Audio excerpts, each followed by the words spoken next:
Just one. Okay, now both. Hello.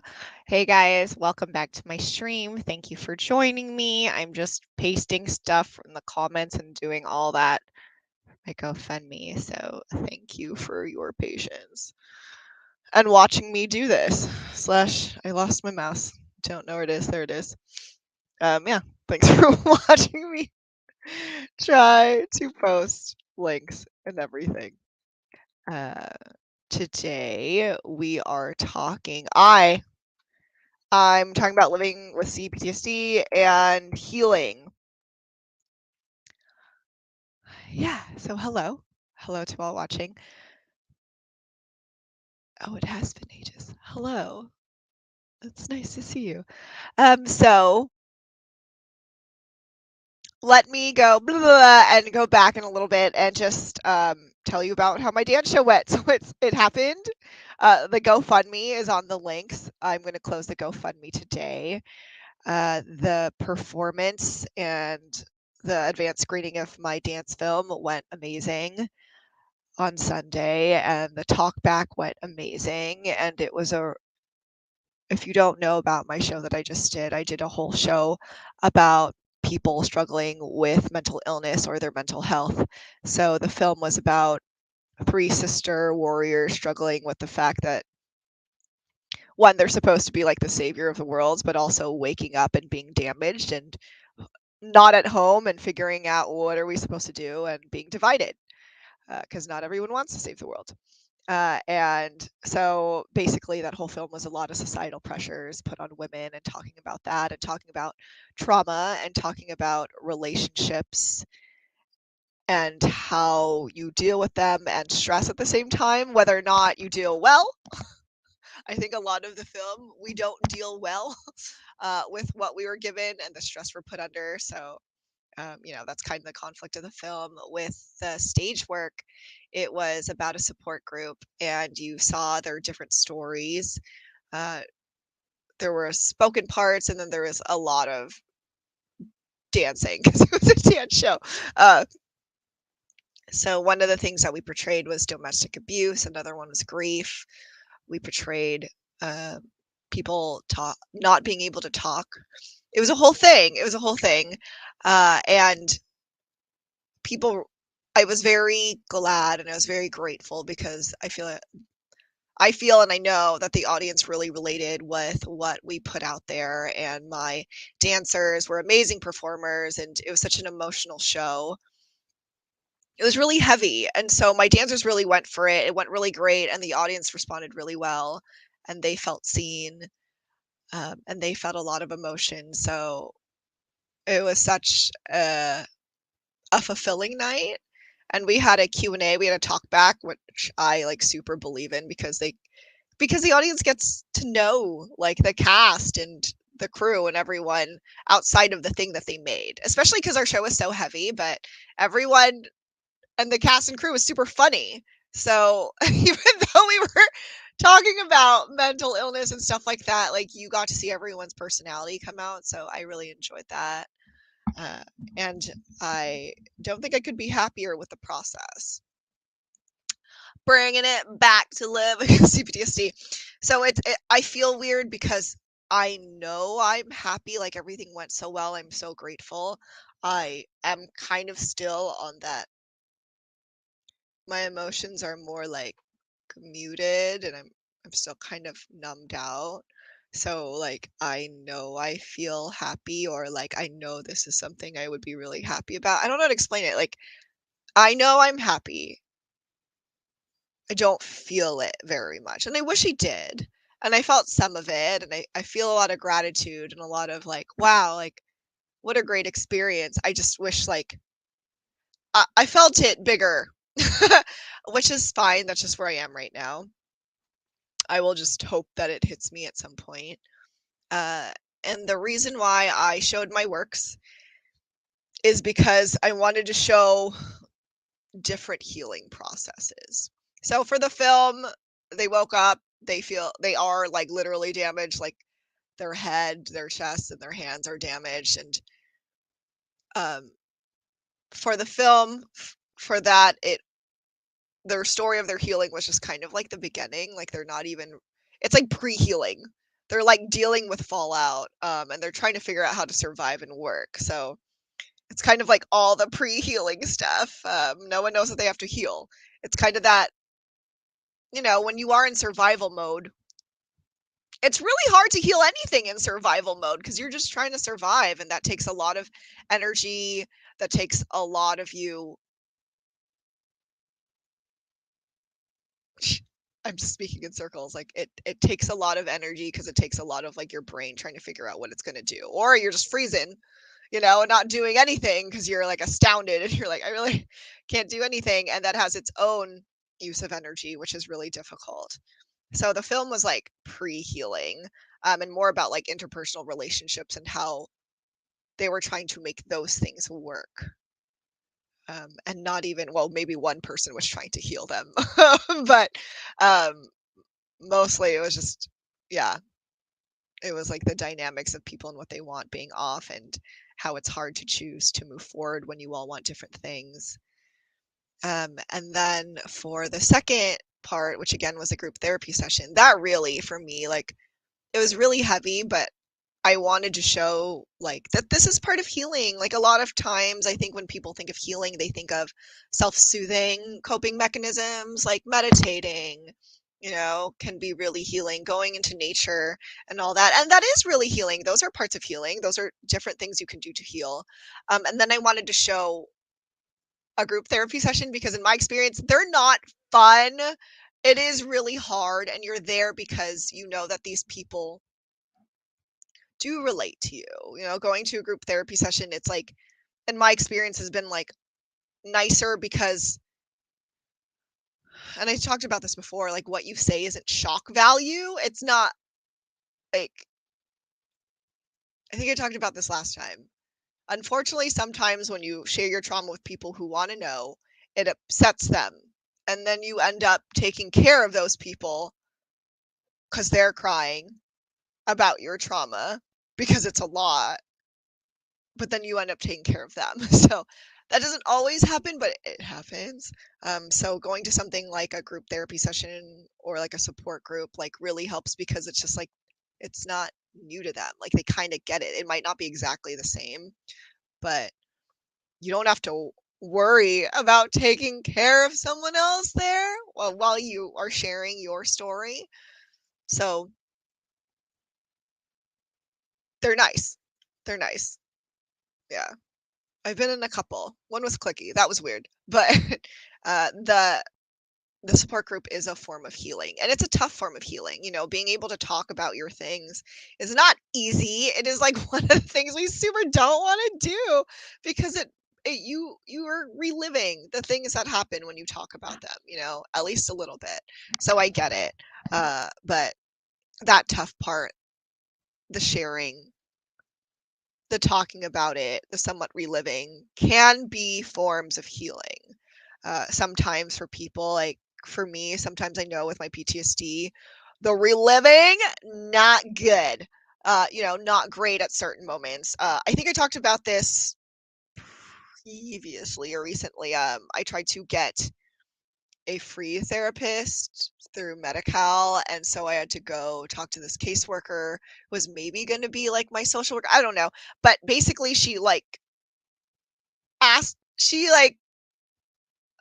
she did an intake form, which, like, basically was like, "Tell me about all your trauma," and then there's, like, follow-up questions for, like, details about it, and I just, like at first, I just, like, was saying things, and then at some point, I was like, wow, my life sucks. And it really set me into like a breakdown because I was just like reliving and saying all these things. So sometimes if you're not in the right setting with the right support, that's harder and might not be great at the time. So it is difficult. What I'm trying to say in general is that healing looks different for everyone, and that's important to know. The way you choose to heal is fine. And if you choose something and it turns out not great, you tried a couple times, well, sometimes you just know. And then sometimes it's really about you trying. Like every time, well, not last time, but most of the times when I've started therapy or some group support system or whatever. No, sorry, group support group or group therapy, I was very like apathetic and very like, I don't know if I like this. And my therapist would ask me, and I'm like, well, I don't know. So if it's like that, then maybe try it a couple of times uh, before you choose. But it's okay if you choose to do something and it doesn't work out for you. Sometimes it is about putting more time and effort into it, and sometimes it's just not for you, and that's fine. And there are so many, because mental health is so trendy right now, there's like so many things out there for people to look at and to try. And that can be a good thing and bad thing. I just again want to say, like don't feel bad. Like if you can't meditate, like don't feel bad. I can't meditate. Like I can't just breathe there and sit. If it's like a guided meditation, I'm listening to something, I can. But if it's just me and just breathing, I actually end up getting mad. Is that something I could technically work on? Yes, but it is also something that's just like, well, there's just other things I can do without having to go through this process of being mad and getting over being mad, your whole life, especially when you're already dealing with trauma and stress. It doesn't have to be about constantly getting over things and overcoming obstacles, which is like good advice my therapist said to me. She's like, like not everything in your life you can do that with, because that's exhausting and impossible. So it's like a choose your battles thing, and it's fine if some coping mechanisms or some healing ways like don't work for you. What's a big one I talk about? I also talk about forgiveness a lot, and I think people in general, or when you hear forgiveness, we think of that as like a form of healing. That's when, honestly, I think that should be for you to decide. I don't think you necessarily need to forgive people. Also, the definition of forgiveness is like weird, because there's a lot of people, like I understand what happened and why they did the thing they did. That does not excuse it. I do not forgive them. I do see them as people, and I don't wish them like harm. I do wish they would heal so that they won't hurt other people. And I think it's enough. But I don't forgive them, because I think of forgiveness as like, for me, it's kind of just like that whole like forget thing, or saying it was like okay because I'm okay now. So it was okay. I will never say it was okay. Um, and so those are my feelings about forgiveness. Not everyone believes in that. A lot of people really believe that you need to forgive people to move on and to heal. I don't. It's okay, because really at the end of the day, when you're healing from your own stuff, you really need to find something that works for you. And having like the shoulds and the comparing yourself to other people who are healing is just like not helpful, and just promotes, at least in my experience, like way more anxiety. Healing can look really different. Healing can look like playing video games, you know? It can look like that. It can look like just having time and playing video games, like having an hour to yourself, or it can look like reading books. It can look like going to the gym. It can look like, taking up boxing because you feel like you need to smash things. Um, and not people, because you shouldn't. There's a lot of ways to heal. And the good thing about social media, I think, is that there are a lot of coping mechanisms put out there, a lot of different ways to heal. So, when you're going through that stuff, yeah, just like see what different options are out there for you and try them. And if you don't like them, that doesn't mean that you're broken and you can't heal. It just means maybe it's not for you, or it needs more time. And that really, I think, is the important part to healing too. Knowing that like you can't force yourself to heal. Like you can't. I wish that I would have. But you can't force yourself to heal, and you can't control the time it takes to, which is really hard, especially if you're suffering and you're at a low. You don't want to feel this bad anymore. And it's hard to stay in that. It's hard to stay that low, and it's hard to keep going when you're feeling that low. So even trying to heal, that added pressure of healing is sometimes a lot. So, be kind with yourself when it comes to healing and the time. And some things take a long time to heal, and that really sucks. But it's not impossible. And there are like different things you can try. I feel like even when it comes to therapy, there are different forms of therapy, right? I feel like everyone knows about cognitive behavioral therapy. That's one. There's emotional behavior therapy. I don't know if it's EBT. That seems wrong. But there's stuff that focuses on emotions. There's dialectical behavior therapy, which I like and focuses on giving you a lot of coping skills so you can try it out and pick one. There's psychoanalysts, there's like trauma based and trauma like focused, and then also like different things like EMDR. Oh my gosh. I still I'm Googling it, you guys, because I always say the last word wrong. Eye movement desensitization and reprocessing. Right. That's a very specific thing for trauma. So there's that too. Like therapy isn't one way, and not all therapists are equal. Some are bad, like the person or like the social worker or whatever. Some mental health professionals are bad because that lady like triggered me, and then now I have a fear of starting with a new therapist, even though I've been like looking and trying really hard to get another therapist. So that happens sometimes, and that's not cool. Uh, but there are just different types of therapy that you can just choose, and that's important to know, just so that you can make a better choice for yourself. Access is another thing, but just knowing that there are different options and not just one thing. If your therapist is just focused on your childhood and you like don't want to talk about it, and that's all they want to talk about, it is a mismatch, and you get to go somewhere else. And maybe I'll eventually talk about like your childhood, but it should be like what you should have some control over that as like the patient, as a client, because you were the client to patient. So yeah. uh, I'm starting to babble. I'm getting nervous. It's really weird. I feel like I was fine and now I'm getting anxious, but that's okay. I think like because I don't know. I think that's kind of all I had to say. Like healing is really hard and it looks really different. And so it can look like group therapy, and it can look heavy, and it can look really light. It can look like nothing's happening, and it can look like too many things are happening. Because sometimes when we're on our healing journey and we're trying to heal, we do take missteps. We try things that don't really work, or we try way too hard and we end up stressing ourselves out. And that's all a part of it, because healing doesn't look perfect, and it's not linear. I feel like there's a lot of those graphics where it's like, it's not a line, it's like this. And it's true. It's super true. I'm back in this place where unfortunately my default is really low, and my brain is doing these weird things that it hasn't done in years, and that's so frustrating. It is so frustrating. But that doesn't mean that I can't heal and even heal better, and or even be better than I was before things started going awry. So yeah, I think that's all I wanted to say. Thank you guys for listening. I'm definitely going to keep streaming weekly, but I think after June, or maybe even before that, my times are going to have to change. But also, I haven't been really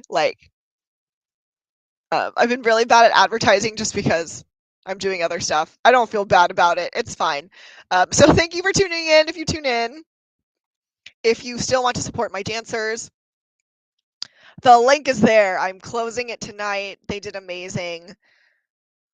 I'm really glad and grateful to be able to do the work that I want to do, which is work that speaks to my life, which is a lot about mental illness, and I'm not all that, but like, I'm glad to be able to make work about things that are important, and not just about me, but about like a lot of us, and we all have mental health. Whether or not we have mental illness, we can still have super poor mental health. So I love being able to make work about that. So thanks. Thank you guys for being here, and I will see you next week. Oh, someone's totally calling me, and it's blocking the fact that I can't end this live. Okay, bye.